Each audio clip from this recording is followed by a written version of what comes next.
It seems that my wife's Cobalt has been burning out headlights more often than normal as of late. This is a car with daytime running lights, but when it started having a more often occurrence, I started doing a closer investigation.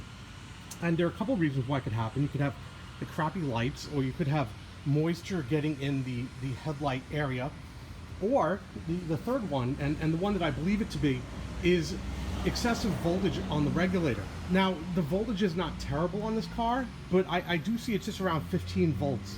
And because it's got daytime running lights, that may be enough to actually cause it to break. The electronics on the car has regulation, right? But the voltage to the headlights and the high beams come directly off the voltage regulator. So yeah, it burns out. The high beams don't get used very often in the blinkers, so they do just fine. So this is what I'm gonna do. I've purchased this LED light kit off of Amazon, and this one cost a little bit more than other kits, but the reason why I picked this one especially, right, they're really garbage ones that are just bulbs, and I didn't touch those for $9. This one, I don't remember the exact price. I'll post it above. The reason why I paid just a little bit more for this one is this one has voltage regulators along with it. So they're good for 12 to 24 volts. This being 15, the regulators aren't going to get too hot. And this will, or should, solve the problem. So we're going to get started and install this in the car, and I'm going to show you some of the challenges I have with the Cobalt. So as I open up the box here, you know, you got stickers. Everything today is all about packaging and whatnot. And there's a book.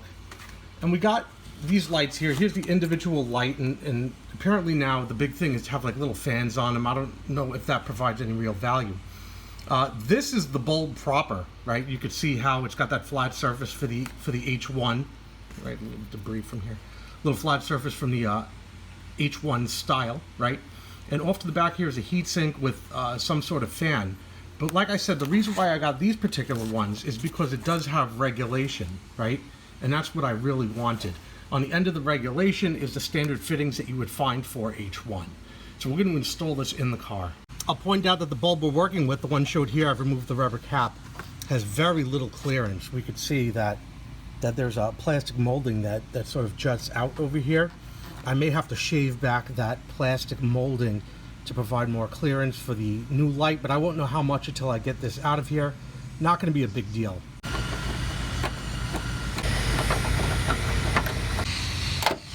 This is all I really need to work with. I could leave the light right up here and get busy. Here is that piece, and I know this is going to be a problem, and I really could cut this out really quickly with a Dremel. We're going to find out how much. I'm going to pop out the old bulb first. Connectors should accept the new connectors on the new bulbs, but since they're not going to be connected directly to the bulb, I could pull them back through this rubber cap. The bulb fits in really nicely, snaps in just like the old one with the same bracket. Obviously it doesn't use the old ground, right? So we can see that ground lug is sitting there barren. But there, that's how it sits, no problem at all. Obviously it sticks out further, and this is where the adjustment's going to come in on that plastic bracket behind here. Before I go any further though, I want to see how they work. So I'm just going to plug them in right quick and fire the car up. We can see it's running all right. Yeah, it's working. You'll be able to see the performance at night. I just wanted to make sure it was functioning. So now we'll see what we got to do. I've removed that section from the car. We're going to find out if that's enough. I don't want to take off more than I need to. Now I'd feel comfortable just removing a little more. I'm very close. As you could see, I don't want it butted up again. So just a little bit more and I'll be right there. Now I have a good clearance. I'm just going to blow everything out, and then I'm going to clean up the wires, put some heat shrink over it, and lock down that voltage regulator so it doesn't dangle. There we go. I have everything buttoned up. The fixture is ready to put back in. As I put it back in, I'll check the clearance, make sure everything is okay. The pre-seating shows it to be a good placement, sitting right off to the right here. A lot of airflow, it's not obstructing anything. Turn in the bolts, I take one last look. Everything looks really nice. Good fitment.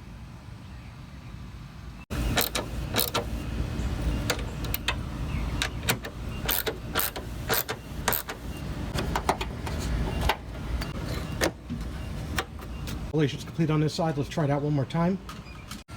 You could hear the fan spinning really quiet.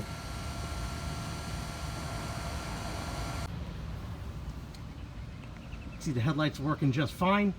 Again, we'll wait till the evening and I'll do the other side right quick.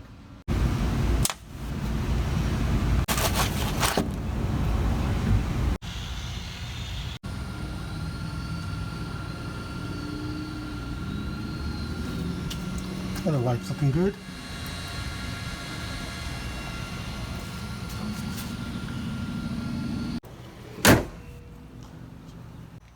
Try it out.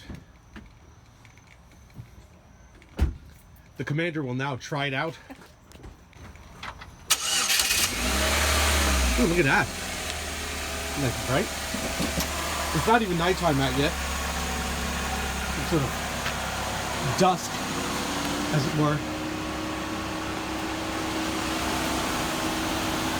What do you think? That's bright. Huh? That's bright. That is bright, isn't it? I love it. I've done well. We're going to check again when it's completely dark out. I'm going to take a look at this shooting against the garage. It needs a little adjustment, but there we go. There's the lights running. So it slopes down a little bit. Very bright indeed.